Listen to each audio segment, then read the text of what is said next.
துபாயில நீங்க பைக் ஓட்டுறது மூலமா 80,000 இருந்து 1 லட்சம் வரை சம்பாதிக்க முடியும் சொன்னா நம்ப முடியுதா? அப்படியா?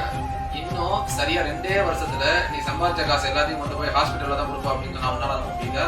இன்னைக்கு கத்தார் ஹெல்த் சென்டர் அறிவிச்சிருக்கு, அதிகமான வெப்பநிலை தாக்கம் காரணமா பைக் டெலிவரி பாய்ஸ்லாம் வந்து பாத்தீங்கன்னு சொன்னாக்கா மென்டலா பிசிக்கலா பாதிக்கப்பட்டு லேக் ஆஃப் அட்டென்ஷன்னால அதிகமான ஆக்சிடென்ட் ஏற்படுத்துறாங்களாம்.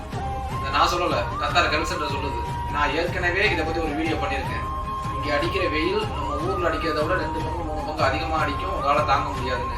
இந்த வேலைக்கு எடுத்து கொடுக்குற ஏஜென்சி எல்லாம் காசுக்கு ஆசைப்பட்டு இதுக்கு நிறைய ப்ரொமோட் பண்ணிட்டு இருக்காங்க. தயவு செஞ்சு இந்த வேலைக்கு மட்டும் வரவே வராதிங்க. இங்க அடிக்கிற வெயிலுக்கு நீங்க ப்ரொசீஜரை நீங்க ஃபாலோ பண்ணணும். ஹெல்மெட் போடணும், அந்த ஜாக்கெட் வியர் பண்ணணும், அந்த காலுக்கு போடுற அந்த பேர் அந்த கவர் போடணும். இதெல்லாம் நீங்க போட்டீங்க அப்படின்னு சொன்னாக்கா அடிக்கிற வெயிலோட தாக்கத்துக்கும் அதுக்கு மேல அந்த நீங்க போட்டிருக்க அந்த பொருட்கள் கொடுக்குற வெப்பத்தோட தாக்கத்துக்கும் நீங்க செத்தே விடுவீங்க. லேபர் வேலைக்கு கூட போங்க, நான் உங்களுக்கு ஒன்றும் சொல்லல வேலை, ஆனா இந்த வேலைக்கு மட்டும் வராதிங்க. தேங்க்ஸ் ஃபார் வாட்சிங்.